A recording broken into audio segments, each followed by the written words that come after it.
munsi yonna bagenda mu America bagenda mu Bungereza naye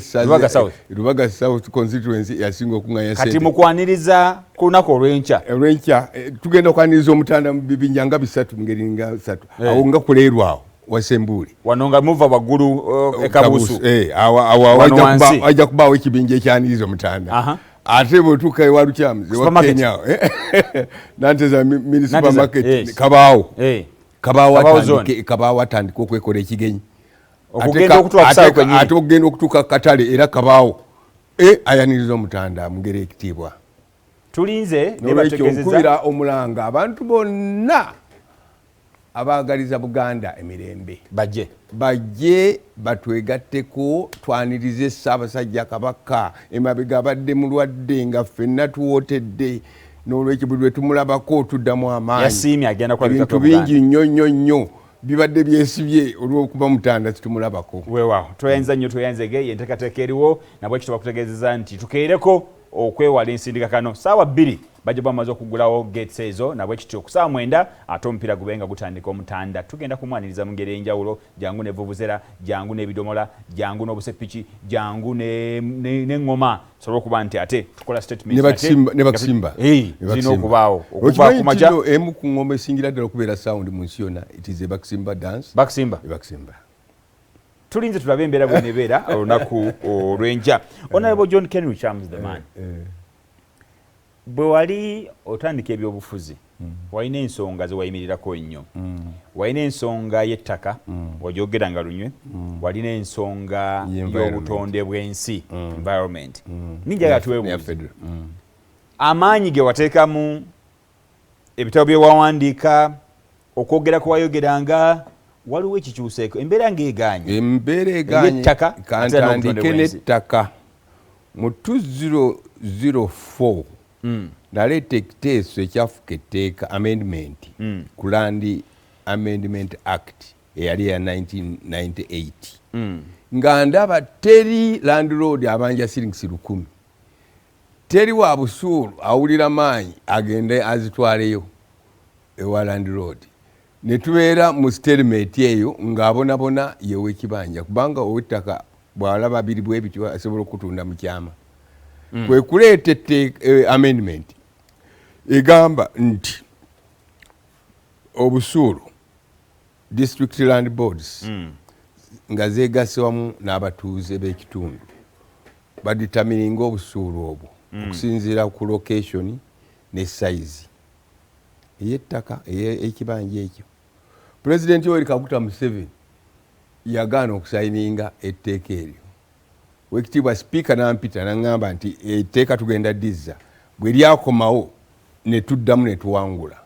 etteeka eryo bwe lyayita era nga abasinga obungi abasomye ku mateeka g'ettaka lye lyali lisinga okubeera favorable eri abantu ba Uganda kuba kaakati tokyakyusa busuulu connectivity ku ettaka kyaviira ddala mu ndagaano ya 1962 ate nga ne banks zonna ezisinga obungi zesigamye ku collaterals ez'ettaka mortgage n'ebibanja n'olwekyo njagala okuwa warning aba cabinet tikabatanda ne mupapa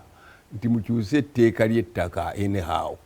abantu bamanyira emyaka n'emyaka tomala gakyusa etteeka lya ttaka constitution ya 1995 yagaana okukyusa ettaka ly'ettaka constitution ya 1967 yagaana okukyusa etteeka ly'ettaka 1966 yagaana okukyusa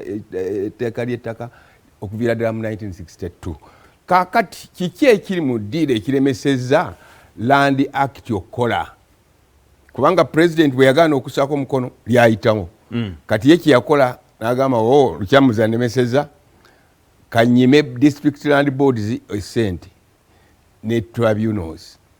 wetwogerera kaakati kyannaku nnyo okugamba nti buli dispute y'ettaka egende mu high court mu high court land office waliyo files ezisukka 2,000 ezitannabakkwatibwako lwaki kubanga etteeka eriri mu ddiiro eryokugamba nti nno buli ekisalwawo ku ttaka kigende mu high court abantu abasinga obungi balina ssente ate nga LCs bazigaana okuyingira mu byettaka ebyo kakati ekiba kikolebwa right now ekyo kyonna ekiba kikolebwa kiri nti gavumenti ya President Yoweri Kaguta Museveni teri sincere ku by'ettaka. Ekukuta n'Abachina, ekukuta n'aba investors, eyagala ebaleete ewa Mukiibi nga wa kibanja, atawa busuulu. Oli agulira ebbali, Omuchina agulira ebbali emabega ettaka nga yalina ekyapa, ayanguyirwa okutuuka ku Mukiibi atawa busuulu, atalina certificate of occupancy, kimwanguyira okumusasula ssente. Obuzibu obulaba anti wuliriza kimwanguyira era amusasula nga agula entula. Point eri nti gavumenti ya President Yoweri Kaguta Museveni mukwano gwaffe eganye okukkiriza nti amateeka gandibadde gakola, kubanga kaakati ne boogera mu kkooti ne bakuwawaabira omulamuzi ajja kubuuza yaawo obusuulu. Siwulirangako Oweekitiibwa Nabbanja, siwulirangako Oweekitiibwa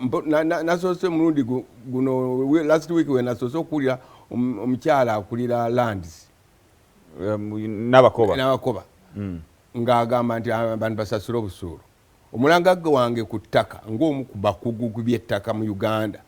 buli ali ku ttaka nga wa kibanja ali protected mu constitution. Singa article 237 akawaayiro ak'omunaana n'ak'omwenda singa aba awa obusuulu.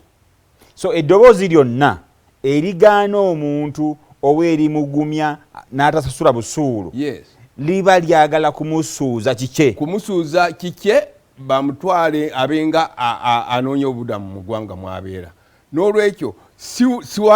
gavumenti eno olw'okuba teri sincere teyagala kwogera ku byakuwa busuulu. Dr. Mayanja buli walaga tayogera ku busuulu, agamba bugambi ab'ebibanja mujja kufuna ebyapa. How? Abantu basasule obusuulu babeera protected for the time being, eventually bwe baba bagenze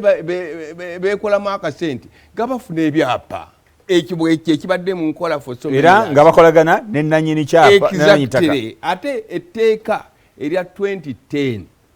eri ab'ebibanja mbabuulira tirigamba nti nannyini ttaka yanajja okusaba obusuulu. Gwe olina okubutwalayo. Gwa ali ku kibanja gw'onoonya ow'ettaka omuwe ssente ez'obusuulu. Ate bw'omuwa ssente ez'obusuulu ne bw'obanga yabadde ng'atunze nga togoberedde mateeka takumaze kwebuuzaako, osobola okuresistinga n'ogamba nti nze siva wano nja kwegula, nja kusigala nga nsasula era obusuulu bwange obwensasula mu mateeka bumpa security of occupancy. Olina kyoyogedde ekikulu kati kukiriwo. Twogera ku nsonga eno y'ettaka olw'ensonga nti emu ku nsonga ezikaabya kati abantu buli lunaku. Bw'otambula mu bitundu ebyenjawulo abantu bakaayiba buli kaseera bagamba batugobye ku ttaka, mukulembeze atuyambe, President atuyambe. Naye bw'otunda emabega n'obuuza abantu bano nti kaakati yes President abayambe, naye ono nannyini ttaka abaddewo ebbanga lyonna